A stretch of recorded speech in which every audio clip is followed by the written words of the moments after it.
Hello everybody and welcome to the NPL Miners Week 2 game against Fog. So yeah, team matchup. I'm going to be leading off with Zapdos because, I mean, just look at this team. I can Volt Switch on whatever I want that's not Nidoking, and whatever is Nidoking I can Extra Sensory. So, looking pretty nice for the lead matchup. He's going to lead off with this. Volt Switch isn't going to be doing too much, but I do still want to go for it. As he does go into this, and so I can just fire off my Extra Sensory, and this kind of makes me think I should have brought something like Life Orb instead of Expert Belt to be able to kill this thing outright, instead of letting it do something. I knew I could live any like Ice Beam or whatever it wanted to do, but I don't know, like, considering his electric weakness with the rest of his mons, I think Life Orb might have been a better bring in this scenario. But he is actually just going to set up rocks, which is very nice. I'm not going to over predict here, not just yet. You know, just going to go for Extra Sensory, as he is going to save that for later and switch into Florges. And I'm just going to Volt Switch out on the Florges. And what do I go into here? I believe I go into Celebi. That I do. So yeah, the Celebi is a Nasty Plot variant. Florges can't really do much to me, so I can just kind of set up on it if I wanted to do that. I didn't want to do that just yet. I was pretty sure he would go into Charizard or Mandibuzz, so I just go straight for the Ancient Power, kind of fishing, see how much damage that would do, and also possibly get a boost if I was lucky. I've been pretty lucky in the past few games, but this game maybe not so much. Here I go into Donphan just because Mandibuzz can't really touch it, and it gives me a chance to spin away rocks. Since Nidoking is almost dead, it's unlikely that rocks are going to get back on the field, and it gives me a chance to set up rocks on my own, which may seem kind of weird to do in the face of a Mandibuzz, but it's really good against his team, and if I can force him to defog, then I get a free switch, which is the plan here. I'm going to switch into Volcanion as I expect him to defog. But he's actually going to go for a Toxic. So now, basically, something has to die here. He's going to sack off his Nidoking, and rocks are going to stay up on the field for a little while, which is very nice if you look at his team. So yeah, unfortunately, Volcanion not getting a kill there that it deserved, but that's okay. So he brings this in, and I know a specs that can do over half, but I figured he brought this in for a reason, and I have some decent switch-ins to this, so I'm gonna go into Zapdos, kind of see what he wants to do,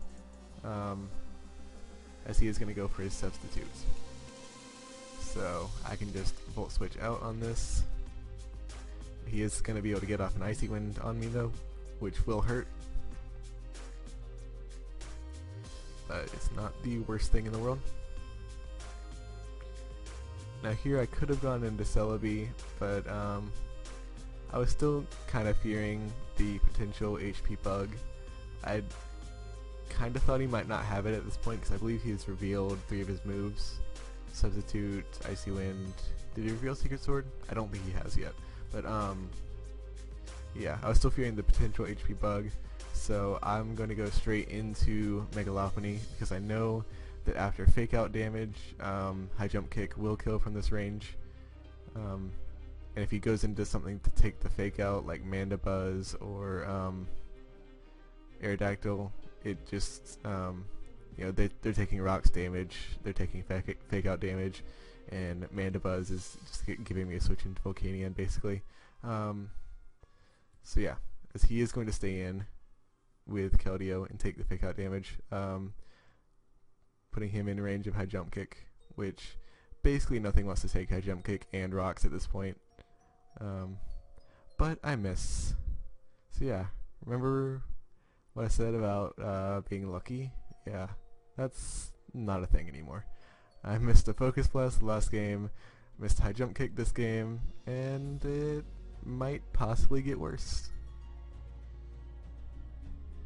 So here I do go into Celebi at this point. You know, he's revealed 3 of his moves. So he goes into Florgist as I Nasty Plot, which is very nice for me, because like I said, I can basically sit up on this thing. But losing Lopunny in that way kind of tilted me, and I make a series of misplays here. I wouldn't really call them misplays. I wouldn't say they're terrible plays. I would say they are less than optimal plays. There are better plays that I could have made here. So here, the play I should have made was Baton Pass into Volcanion. Even though I can't outspeed a lot of things on his team, you know, it still forces something to die. And Florgist cannot touch me. You know, even if he wishes up to full, you know, he's not living up +2 choice specs Volcanion. And neither is Keldeo. So yeah, and like Moonblast would be doing nothing to me. Toxic would be doing nothing to me because I'm already toxic. Stealth Rocks aren't up on my side of the field, so it was basically a free Baton Pass, and I just kind of don't take it. Yeah, and I could have Nasty Plotted up again, but there's really no point because, you know, he can damage me and then kill me. So my out of the words, please. Out of the 2 plays between Nasty Plotting up again and just going for Psychic, was, I believe, my better play because there's the chance of getting the crit and outright killing him and staying at full health. If I Nasty Plot up again, you know, he just damages me and then I kill him, and the same thing would happen either way, unless I crit. So, which I do not crit and do not kill him, and he. So now something like Aerodactyl can just come in. Unless I get the boost. Nah. Who gets Ancient Power boosts? Not I. Aerodactyl comes in, and so at this point is where I make the worst plays, I feel. Because in my head, I'm thinking there's a possibility, there's a chance that this thing is scarfed. Because I expected the Keldeo to be scarfed to outspeed Lopunny. I expected him to have something to outspeed Lopunny. And right now, on his team, he doesn't have anything. Keldeo is not scarfed. Nidoking was not scarfed. So, yeah, I was kind of thinking Aerodactyl could be his scarfer. Could be his thing to outspeed Lopunny. And despite me thinking that, I do not play according to that. I should have gone into Zapdos here. If I believed he was going to lock himself into Aerial Ace, I should have gone into Zapdos. So I talked with Fog after the game, and it turns out he actually was banded, so he would have locked himself into a move. So if I had gone Zapdos here, it would have been very good for me, because as you can see, nothing on his team wants to take an Expert Belted Volt Switch anymore. And he would have had to sack something off. But I'm still playing, even though I'm thinking there's a chance this could be scarfed, I'm still playing like this thing is not scarfed, or not choiced in any way. And if it's not, then I just lose, because it Aerial Aces Celebi, It's Stone Edge's Frostlass, Stone Edge's Zapdos, Stone Edge's Volcanion, and Donphan is weakened enough to the point where he can just kill it. And it can't do anything back either. So, you know, if he's not Scarf, then I lose. So I should have played it like he was choiced. And I do not. I just let this thing go down.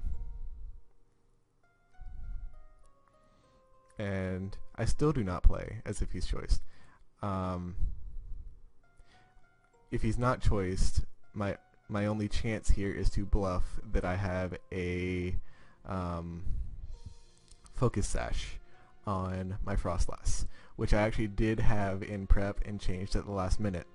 And I've told myself multiple times before that I would never ever make last minute changes, and they always backfire on me. And what do you know? This backfired on me because a Focus Sash would have helped here. Now I'm forced to bluff it. Well, I wasn't forced. I could have gone into Zapdos, but I didn't. So, but my bluff does work, as I am able to force him out into Keldeo, and I knew that that could be a possibility, so I go for Thunder Wave. If he stayed in and air-laced Frostlass for whatever reason, you know, I could have Thunder Waved that too. There was no real reason to go for Ice Beam there. Thunder Wave worked on anything you wanted to do, basically. So now I'm going to sack off my Donphan. I don't really need it. Like I said, it's too weak to deal with Aerodactyl at this point, too weak to deal with Charizard at this point. Rocks are on my side of the field, or rocks are on his side of the field and not on mine, so I don't need it in that regard. Make sure you can't get a substitute up by just clicking Earthquakes.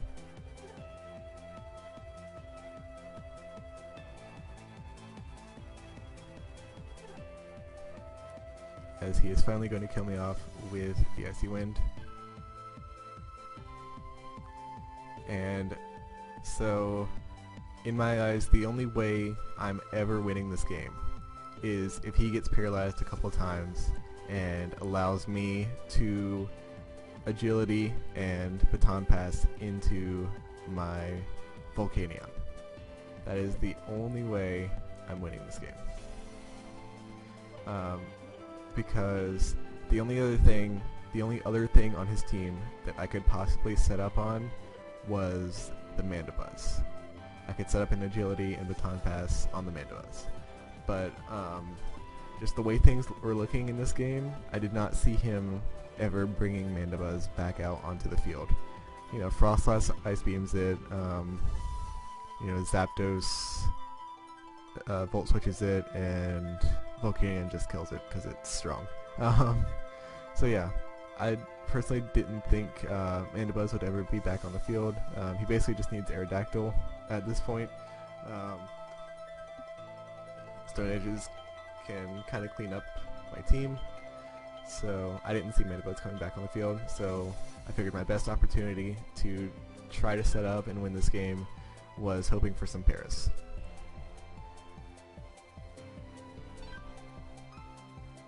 As I'm going to go for the Agility. As he does not get parried, he goes for the Icy Wind, and I know that +1 speed is not enough to outspeed an Aerodactyl, especially if he is Scarf, like I was thinking in my mind. And if I Baton Pass into Volcanion, then he just goes for Icy Wind again, and I'm at 0 speed. So there's no real point in doing that. I'm just going to go for Volt Switch. I needed that para. I did not get that para, so now I just go for Volt Switch.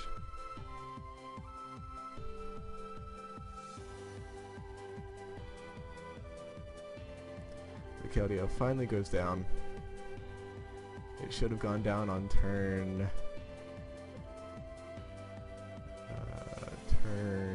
14, but it did not.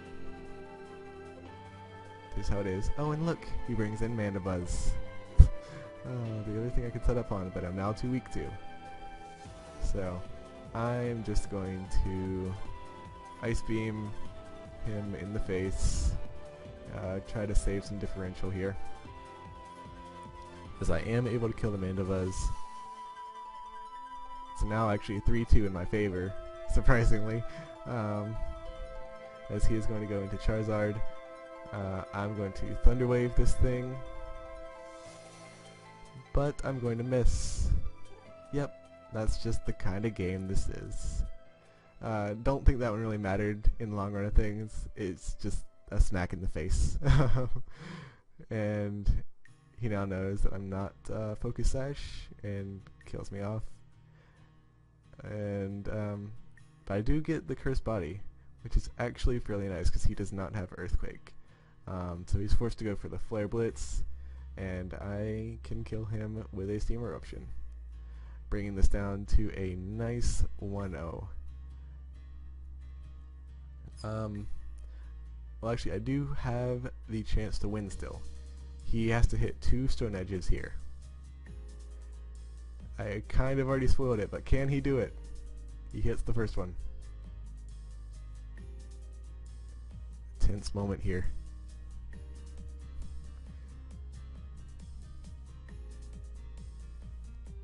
And he hits the second one. And yeah, that is the game. Very unfortunate game. High jump kick miss, Thunder Wave miss, 2 Stone Edge hits for him. Yeah, just the way it goes sometimes. 1-0 loss is not that bad, especially considering I had a 5-0 victory last week. So yeah, still in a relatively good position here. We'll see what I can do next week. We are facing Ethan, who has replaced David. Not any less scary of an opponent, really. Both of those two, very scary opponents to face. So, I will see you then.